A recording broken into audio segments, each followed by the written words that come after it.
Good morning. This is Car from Canada, and thank you for watching my channel.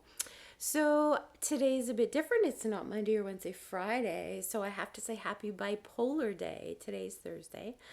And I didn't know we had a day, which is kind of nice. And our color is kind of a lime green, which isn't that great, but it's cool, I guess. So basically, the short version of my story is that when I was around 6, I remember being in church and praying that maybe by this time next year I would be healed because I had rambling thoughts going through my head all the time, and I knew I was different. But this was the OCD kind of part coming out in me. Then, when I was sort of in my early teens, I began feeling I, my sister and I were always great kids, and our parents have said so, that they were blessed that we were never a major problem for them, which is a really good thing. But I would have these strong feelings, really strong emotions, and it would be like I felt devastated. If I did something bad, all my dad had to say was, Cara, I'm so disappointed in you. And I was devastated and I would just cry. And just these strong feelings. So, if something good happened, I was over the moon, elated kind of thing. And if something bad happened, would be, I'm crying. And if I said something mean to my parents, I would feel so guilty and I'd be the one going to them and apologizing. And so just these very different sets of emotions. And so by the time I was in my early 20s, I wasn't diagnosed until then. I was self diagnosed with OCD, and then it was sort of confirmed, and I started some medication for OCD. And then, actually, not until my late 30s was I ever diagnosed with bipolar, and that's because I had an episode and it landed me in the hospital in the psych ward. And I've actually been there 3 times. And I'm bipolar type 2, which is slightly better. So type 1 is you do have the mania, the manic and the depressive. So, you know, some exaggerations would be, like you max out your credit cards and, you go to the bars and get drunk and hook up with people and do drastic things. And then the depressive would be, I'm crying in bed all day. I have no self worth and, I'm suicidal. And that I'm dramatizing, it's different for everybody. Okay. So mine would be I do feel highs, like I feel really good highs. And my lows are mostly controllable now. But of course, I get days where I'm in bed and I just don't want to do anything, or I'm just reading all day, kind of thing. So, and I have bad thoughts. We all do. It's normal. But yeah, it's been so sort of 10 years. A cocktail of medication that originally began kind of for the OCD, and then I've had it all my life. And what happened was, well, a couple of things happened was because I've also got some anal problems and some surgeries going on, and I've also got some ovarian problems and some surgeries going on. And then I was oh gosh, hemorrhaging for a while. I needed an iron infusion, bunch of medical things at the same time. And this is more recently, but what happened was last year, I believe, I was fed up and, feeling low. And it's like, well, there's one more trial drug we can put you on. And it's like, no, I've had enough with medication, like with more medication. I've messed around with so many. And unfortunately, I get most of the side effects, the bad ones. So, well, all side effects are bad. But so I said, you know what, I have to drastically change my life or nothing's going to get better. So, yeah, I ended up cutting out sugar and gluten. And for the most part, that's going well. I've introduced a little bit back. I lost over 50 pounds. I'm still working a little bit on that, but I'm super happy with my achievement so far. And I cut back about 20% of my medication, I would say. And I have to keep busy. So, like I'm big into the French horn and into band and Bible study, and I got to see my friends and my parents and talk to my psychiatrist and all these kinds of things. And so, I mean, I just didn't want to land myself back in the hospital again because it's not pleasant. I mean, the first time there, the average stay here is 2 weeks, and I was there for 4 months.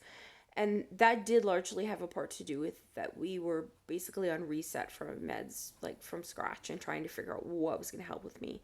And that's when I had ECT, the electrocurrent therapy. I had 10 rounds of that, and that did take me out of my initial funk, but unfortunately it short wired my short-term memory. So I don't have a great short-term memory anymore. My long-term is better, so that's very unfortunate, but at the time I needed it. So not something I want to revisit, but it is good if you're desperately low and really need that help. So yeah, and then 3 hospitalizations, and they kept me because I've been constipated my whole life. And like I did my testimony earlier, about being toxic, and they did not know how to get me on meds and go to the bathroom at the same time, and they released me and they still didn't know. So that has been a journey, and I'm on Restoralax now, a lot of it, and thank God that's what works for me and my medication. So that's kind of a brief bipolar slash OCD, and I also have, generalized anxiety. So I'm on now 6 to 8 meds, and before I was on 10 to 12. So I'm very happy that that's lessened, and I'm also taking vitamin D, which is good. I mean, you don't have to be on meds for the rest of your life if you can minutely manage all of the over the counter and the herbal and the remedies and the things that you need for your body, the vitamins and the nutrients and the oils.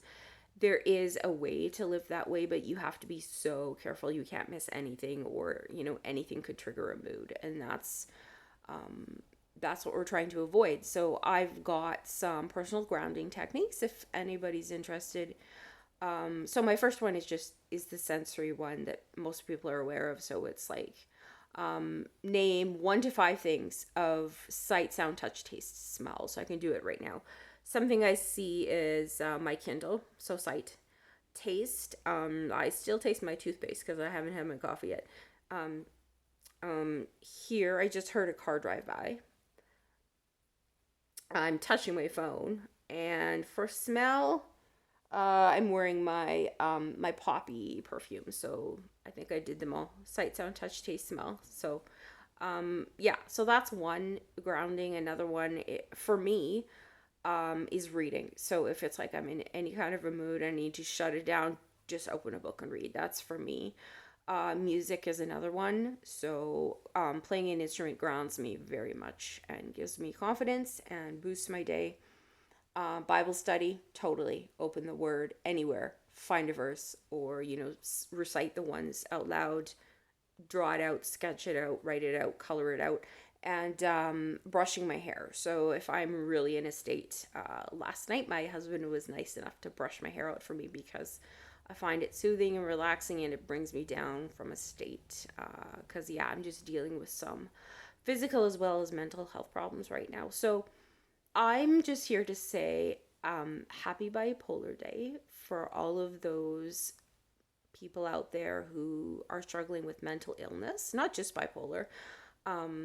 But I'd like to just tell you that there is hope. You can live a normal, happy life. And I'm not going to lie, it's hard. And as a Christian, we know that life's not perfect. We're persecuted for being Christian, and mental health has a stigma attached to it. You try and make friends with people, they find out you're bipolar, and instantly you're tagged as, a leper. It's like, well, she's got too many issues. I don't want to be involved with her. So definitely mental health has a stigma attached to it, and it's not well advocated for. It's not well advertised. I mean, there was a mental health run for awareness last year here, and I didn't even know about it. Like 2 friends of mine from Bible study went on this, and I didn't even know about it, and it just shocked the heck out of me that I wouldn't be aware of that, or be able to take part of that. So Advocate for yourself, for friends. If you are suffering it from it yourself, grab a book. Bipolar for Dummies is actually really good. You talk to a doctor, talk to a friend, get help. There's always chat lines. You don't have to necessarily run into the emergency room, although if you are suicidal, please go there right away. And then also books for family members dealing with family members that have it are also helpful, because a lot of the time, if you don't have it and you don't go through it, you don't know what it feels like. You haven't got a clue. So that's not to say you don't care. It's just to say you don't know how to care for those that have it. And that's a lot of the times the case if you don't have a support system. So I'm very, very lucky. I do have friends and family and parents that are supportive and emotionally available.